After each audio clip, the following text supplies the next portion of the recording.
10 de la mañana con 37 minutos, 10 con 37, están con nosotros, tengo el placer de saludar, ahí me aparecieron, pues, yo dije, se me fue Sandy, no, ahí está, ahí está.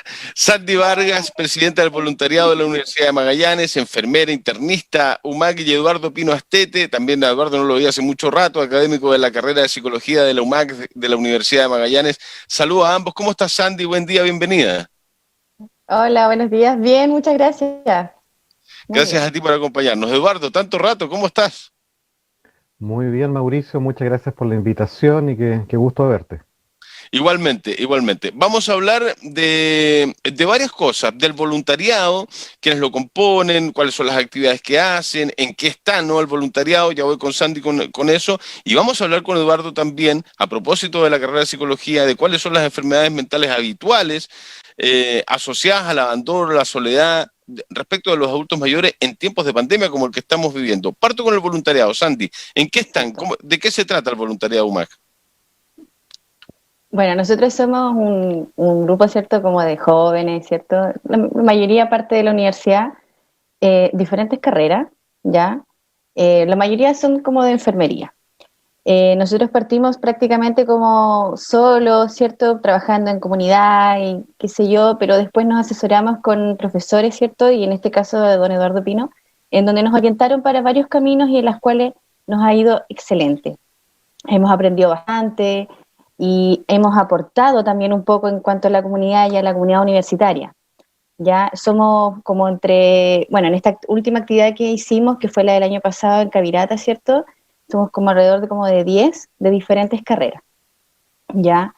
Y estuvimos trabajando en ese proyecto, en ese tipo de campaña para los adultos mayores del Hogar Cavirata, pero anteriormente igual hemos estado aportando en cuanto a la jornada, ¿cierto?, del centro de rehabilitación, en la cual los 2 últimos años nos ha ido excelente, donde se ha visto que nosotros hemos estado con actividades que nos han ido súper bien, los aportes han sido súper buenos, y no solo nosotros los jóvenes, sino que también hemos hecho de que la parte trabajadora, me refiero a administrativos de la universidad, también se comprometan a participar en esas actividades.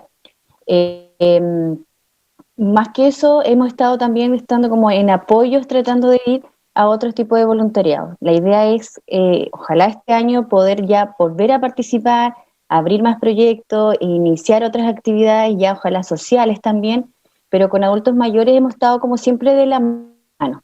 Hacemos en realidad nosotros.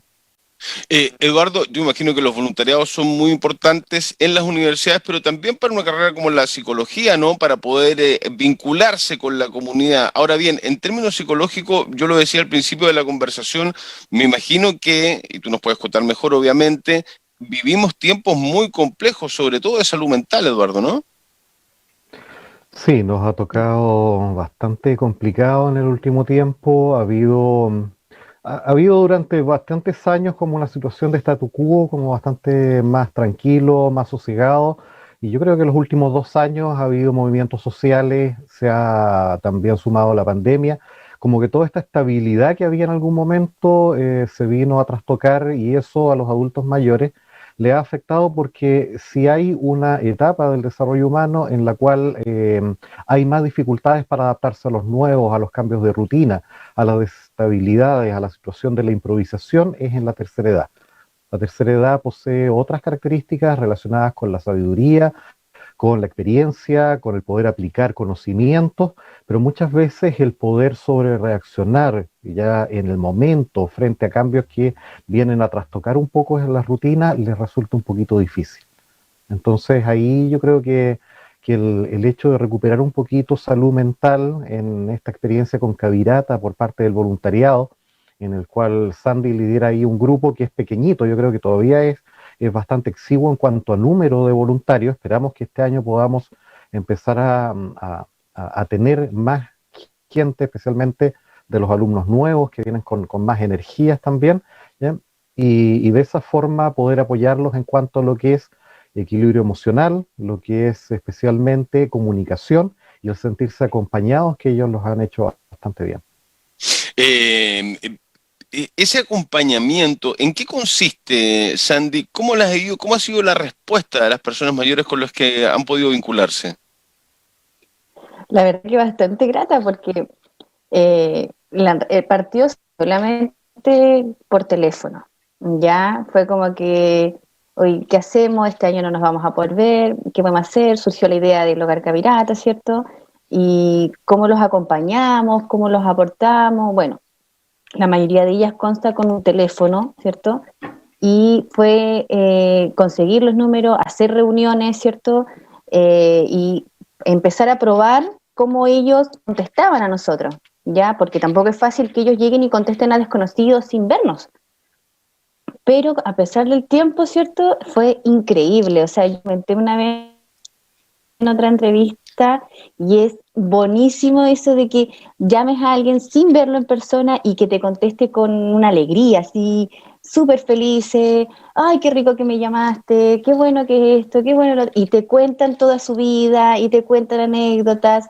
Entonces, imagínate, yo llamo a dos de ellas y me río muchísimo, y lo único que quieren es vernos, conocernos, y te imaginan, y ellas te empiezan a preguntar, a decir, mira, yo imagino así, yo te imagino así.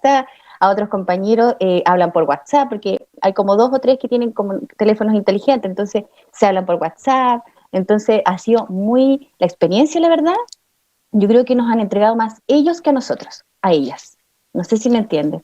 Como Sí, que absolutamente. Y no me cabe duda, ¿no? ellos nos han enseñado, claro, ellos nos han enseñado mucho a nosotros.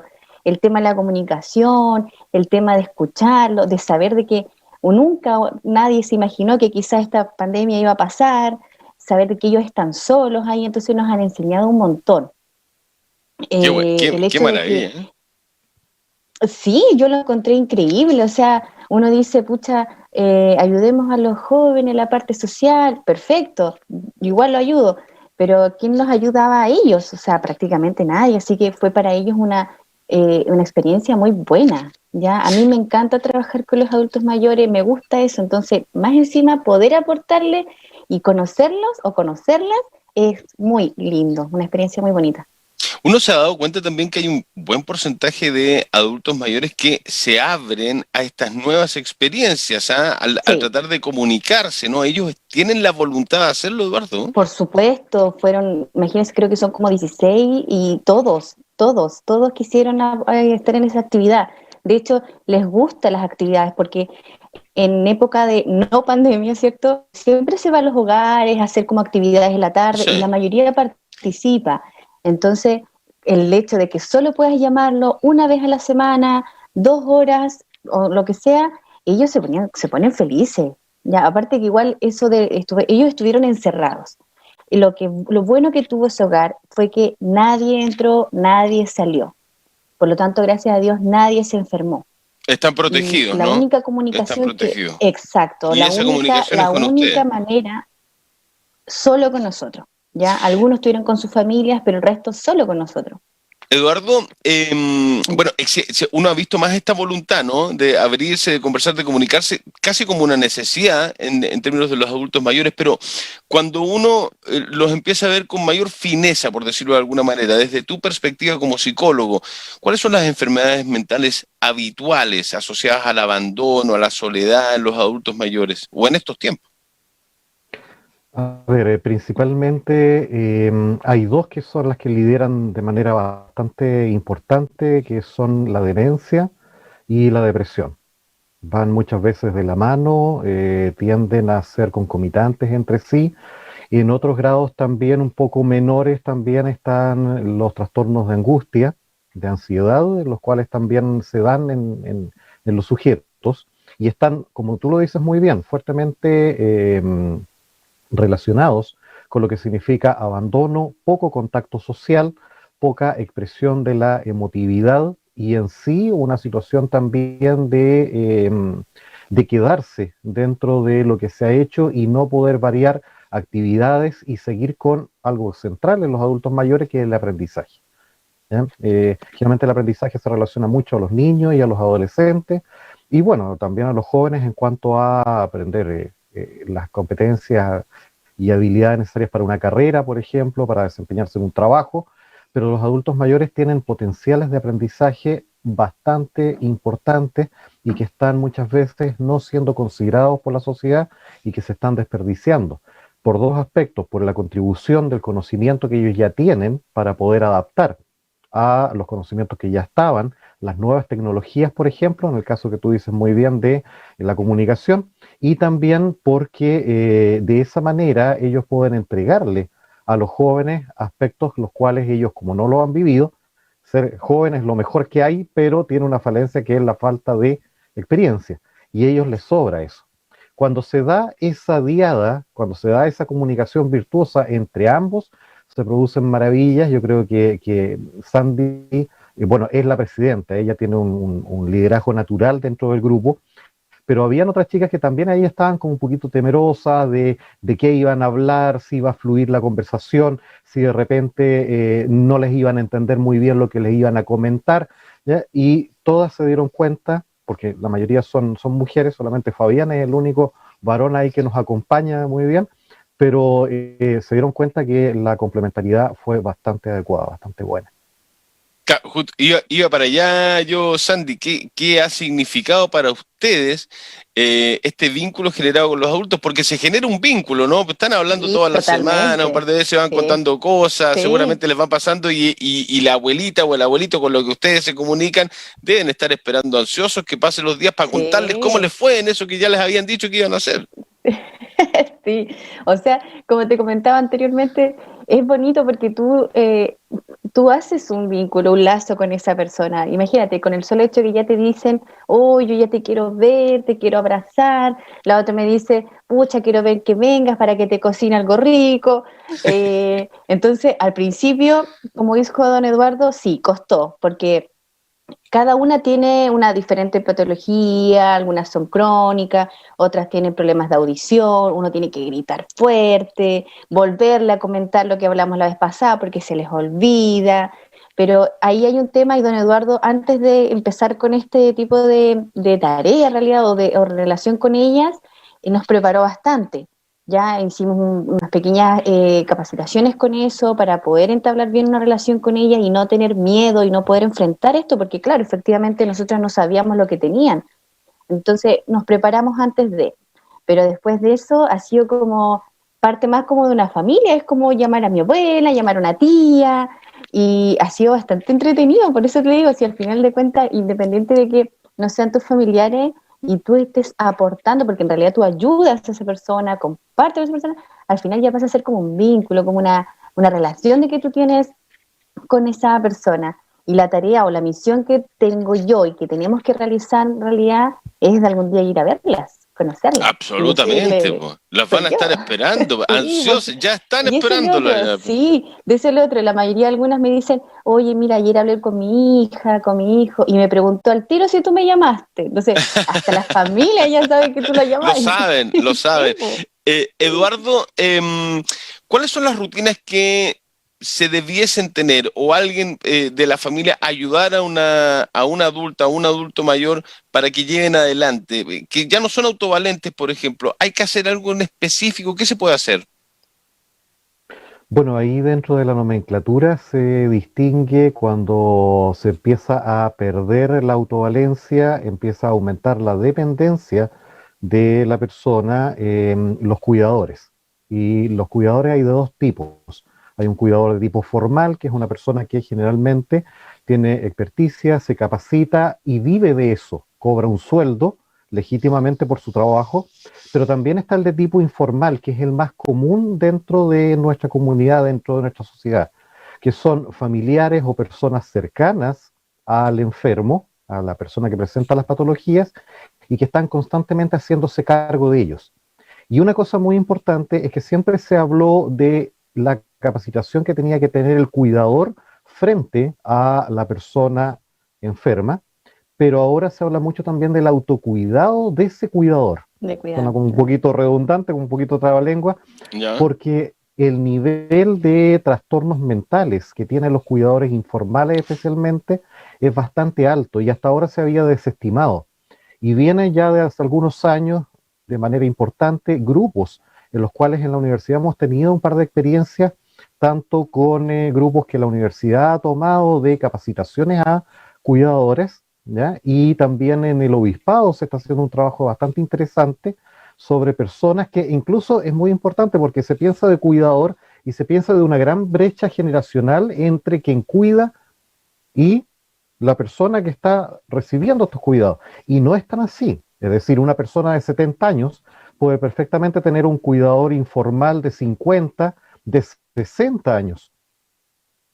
Muchas veces son cónyuges o son hijas, porque más del 85% de los cuidadores informales son mujeres, y eso nos tiene que llamar la atención también respecto a cuál es el tipo de rol que estamos teniendo los hombres frente a la situación del cuidado más directo. Ya no nos podemos quedar en una cuestión de simplemente de crianza, de estereotipos, no, yo creo que tenemos que también ir asumiendo aspectos más activos respecto al cuidado directo en ese sentido. Y uno de los aspectos que se pide justamente es el hecho de tener la mayor cantidad de comunicación, de cuidado directo, de rutinas y cuidarlos en el aspecto físico, en el aspecto emocional y también facilitarles contacto de tipo social. Eso a grandes rasgos son las actividades que se les solicita. Esto es un tema el de los cuidadores y las cuidadoras, ¿ah? Más cuidadoras, cuidadores, claramente, ¿no? Ahí hay un tema tradicional, machista, podemos meter un montón de factores ahí que seguramente va a ser para otra conversación que vamos a tener más adelante respecto a los cuidadores. Pero claramente que es todo un tema y hay proyectos que están en el Parlamento para ver cómo se puede apoyar a cuidadoras y cuidadores. Yo conozco a muchos, lo hemos conversado en varias ocasiones en este programa, hay que profundizar en ese tema. Sandra, lo último, ¿se dan cuenta ustedes de algunas necesidades puntuales más allá de la necesidad de comunicarse, ¿no? De abuelitas, abuelitos, alguna otra necesidad que ustedes puedan descubrir en este contacto, en este vínculo? A ver, habría que partir primero con el tema de la comunicación, ¿ya? No sé si abandono porque la mayoría, varios de los hogares o recintos donde están los adultos mayores consta con apoyo, ¿cierto? La única diferencia es que no se ve, no se muestra, ¿ya? El hecho de que uno puede ir a aportar alimentos, ¿cierto? Acompañamiento, qué sé yo, el tema de la salud también es importante, ¿ya? El hecho de que, no sé, de repente pueda ir un grupo como de funcionarios de algún CEFAM, ¿cierto? Ir a sus controles, podólogos, que fue lo que más en realidad en este hogar, ¿cierto? Como que los necesitaba, solo hecho de que le faltaran sus medicamentos de repente, puede ser una de esas. La otra, no sé si por el lado de apoyo como psicológico también podría ser un equipo de médicos. En realidad yo me baso en la parte de salud. Sí. Ya, es como que en esa parte yo pienso que están un poco como dejados capacitaciones a los funcionarios que están ahí, ¿cierto? Cómo cuidarlos, cómo tratarlos. Y luego está la parte como social recreativa, ¿cierto? El hecho de que ir una vez a la semana a un grupo o 2 veces al mes, alguien a hacer actividades, porque sí, ciertamente les falta eso a ellos. Y de hecho el año pasado les faltó mucho. Yo creo que la mayoría de las personas que no solamente en el Cavirata, sino en otros hogares, quizás decayeron y aumentaron quizás, no sé, su demencia, porque se aburrieron, porque en la rutina, estar todo el día encerrado. Y no solamente en los hogares donde hay muchos ancianos, hay gente de adulto mayor que vive sola hace mucho rato, o quedó viudo o viuda, y los mismos hijos, cuando uno se encuentra con ellos, dicen, se ha deteriorado porque dejó de salir, sí, porque... por supuesto. Ahora, Eduardo, me están retando por interno, ya nos vamos. Eduardo, ¿cómo nos preparamos mentalmente para llegar a la vejez adecuadamente? Yo veo muchos les gusta escuchar la radio todo el día, o ver la tele, o cocinar, mantenerse activo, leer. Mantenerse activo es como el gran secreto, yo diría, ¿no? En términos mentales.